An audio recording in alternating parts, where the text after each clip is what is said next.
Hey guys, most of us would probably think of Scrabble as a great activity for a family game night.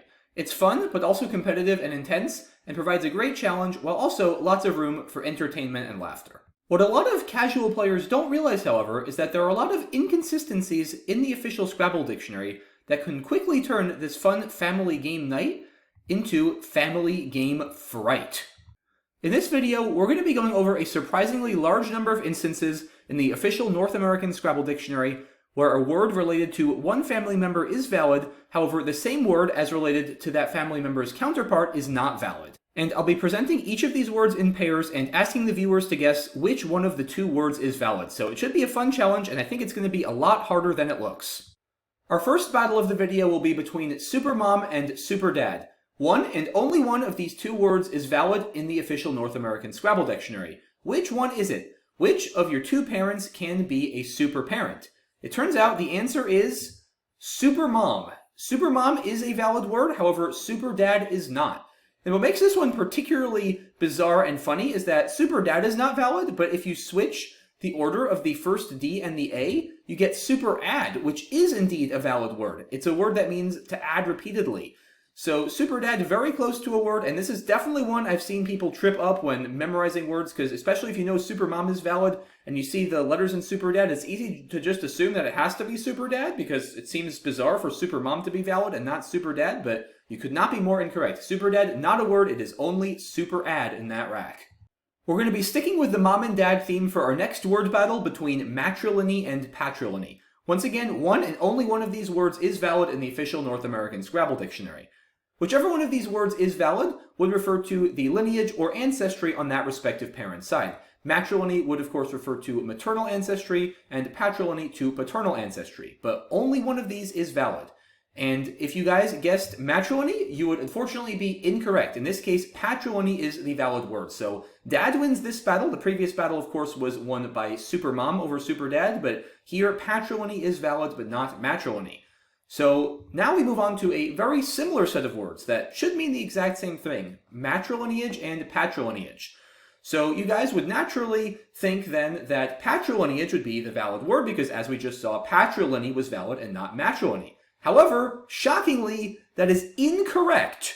Only matrilineage is valid. Patrilineage is not a word. So absolutely bizarre stuff, completely inconsistent with the last slide. Once again, patrilineal and matrilineage valid, matrilineal and patrilineage invalid. So just yet another absolutely mind-boggling inconsistency of the North American Scrabble dictionary. We're now going to move on from mom and dad to some good old-fashioned sibling rivalry between the words sisterless and brotherless. As always, one and only one of these two words is valid in the North American Scrabble dictionary.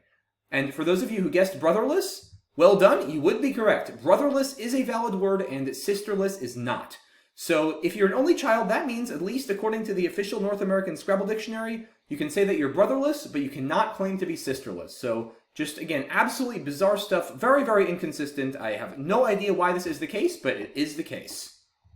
We're sticking with the sibling theme for our next pair of words, aunthood, the state of being an aunt, and unclehood, the state of being an uncle. Which one of these two words is valid in the North American Scrabble dictionary and which one is not? For those of you who guessed aunthood, well done, you would be correct. Aunthood is a word and unclehood is not a word. So apparently you can be either an aunt or an uncle, but you cannot have unclehood. You can only have aunthood. So another fairly confusing and difficult to explain inconsistency in the North American Scrabble dictionary.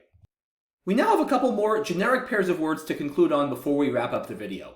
And the next one is a battle between wise woman and wise man. As always, one and only one of these two words is valid in the official North American Scrabble dictionary. Which one is it?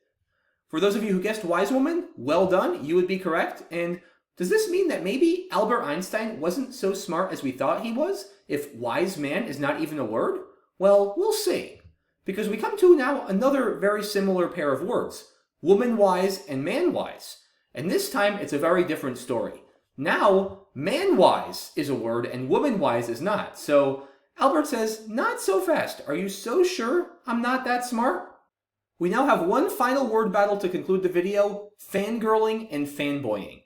Before I reveal the answer here, it's worth mentioning that both fangirl and fanboy are valid words as nouns in the North American Scrabble dictionary. However, when you turn them into verbs, it's a very different story.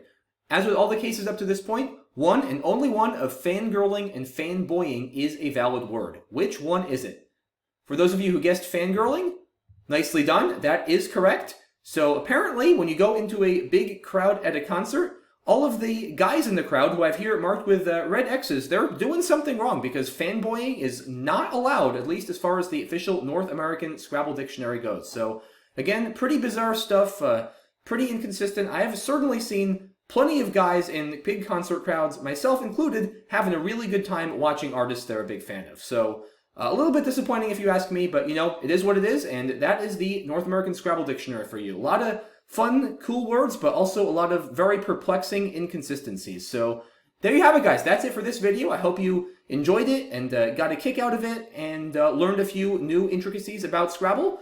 And really appreciate all the support as always. Let me know what you thought of the video in the comment section. Did I miss any other inconsistencies? Do you have any other similar ideas for videos? Always love hearing the feedback, so please keep it coming. And thanks so much for watching again. I'll see you soon. Bye-bye.